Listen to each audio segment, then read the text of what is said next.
Bonjour, on se retrouve aujourd'hui parce que depuis quelques jours, Dijon est sous le feu de l'actualité et c'est une actualité dont on se passerait bien et que ne méritent pas les habitants de cette ville et les habitants en particulier de ce quartier. Donc aujourd'hui c'est mercredi 17 juin, donc vous voyez, nous sommes ici, j'ai pu aller boire tranquillement un café dans le quartier, tout est calme, la vie reprend son cours et c'est tant mieux, les gens sont à la poste, sont dans les cafés, sont à leur travail. Donc ce qui est déjà important, c'est qu'effectivement, je réitère ce que je dis depuis plusieurs jours, c'est-à-dire le retour au calme. Un appel au calme, notamment des habitants de ce quartier qui ont été très agressés par des individus qui sont arrivés en se revendiquant d'une communauté. On ne sait pas trop d'où ils venaient d'ailleurs, bref, et qui sont repartis. Donc souhaitons qu'ils sont définitivement repartis.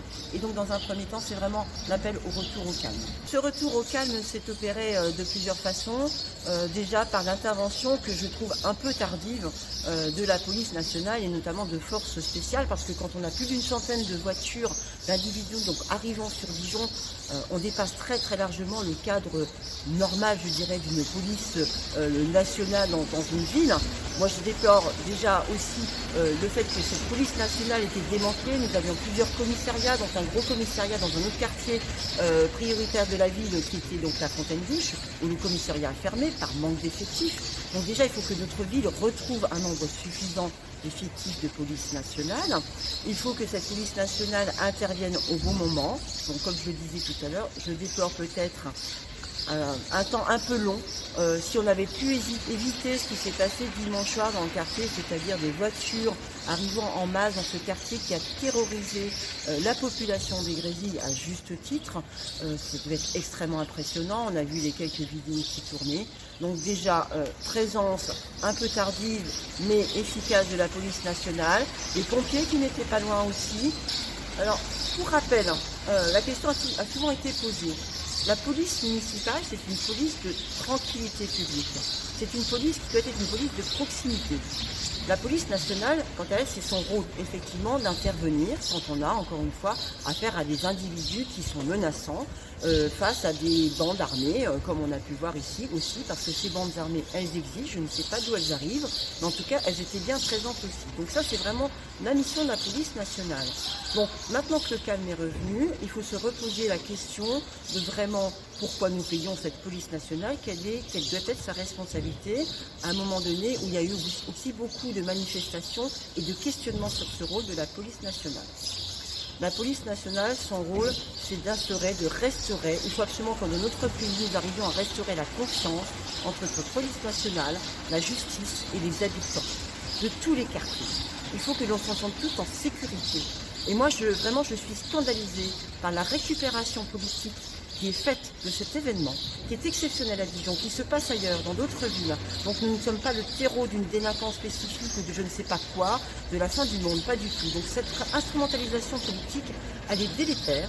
On construit un pays, on habite une ville en se faisant confiance. Je n'ai pas viré dans un optimisme béat quand je dis ça, c'est juste qu'à un moment donné, il faut trouver sens. Sinon, je ne sais pas où nous allons. Donc nous, ce que nous portons, effectivement, c'est ce sens que nous devons porter. Et dans des quartiers, effectivement, où c'est parfois beaucoup plus difficile de vivre, un quartier qui a été rénové, pourtant, avec des équipements de proximité, avec le tramway qui passe à proximité, on voit que ça ne suffit pas. Nous pensons effectivement, moi je pense en tout cas, ça a été longtemps débattu au conseil municipal, nous sommes toujours opposés à la vidéosurveillance dans des espaces publics comme ceux-ci. On le voit bien. De toute façon, dès qu'il y a des soucis, la première chose qui est faite, c'est destruction de ces caméras. Avec l'argent de ces caméras, du personnel que nous mettons derrière ces caméras, nous pensons qu'il y a vraiment urgence et nécessité absolue de remettre de l'humain, donc de remettre des personnes qui puissent être médiatrices dans ce type de quartier, comme dans l'ensemble des quartiers, place de la République aussi. Pourquoi remettre des personnes dans les quartiers? Donc ce sont des médiateurs, ce sont des polices de proximité. On avait à un moment donné des îlotiers, police nationale, ils connaissaient les habitants, ils pouvaient discuter, ils étaient au courant de ce qui se passait. Donc ils pouvaient intervenir en amont. Et puis bien évidemment, ce qui nous manque maintenant cruellement à Dijon, et ça c'est pas la responsabilité d'une ville, c'était le département, il faut absolument que maintenant nous mettions les moyens pour avoir de la prévention, quand à un moment donné la situation commence à déraper, pour que ces jeunes retrouvent de l'espoir aussi et que nous puissions leur proposer autre chose que le trafic souterrain.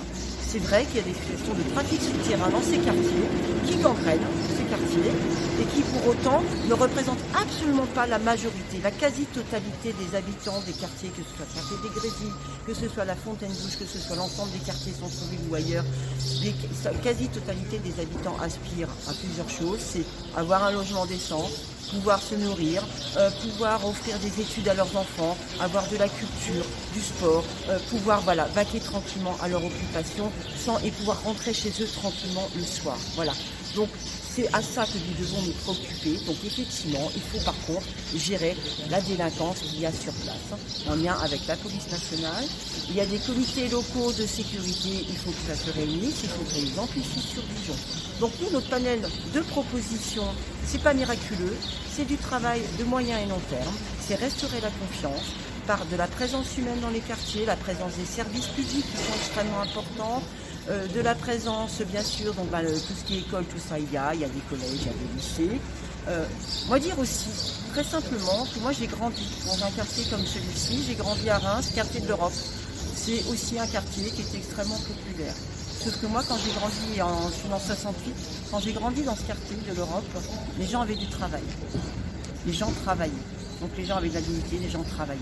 Ce qu'aspirent les habitants de ces quartiers aujourd'hui, c'est qu'ils puissent retrouver leur dignité, qu'ils puissent pouvoir nourrir leur famille sans faire appel à l'assistanat. Ils ne sont pas dans cette demande-là, ils veulent du travail pour eux, pour leurs enfants, pour les générations à venir. Donc travaillons tous ensemble avec les acteurs locaux, avec les entreprises, pour arrêter cette islamisation de ces quartiers également, pour retrouver la confiance, pour permettre à ces habitants de ces quartiers qui sont beaucoup plus au chômage que la majorité des habitants à Dijon, puissent retrouver de l'emploi.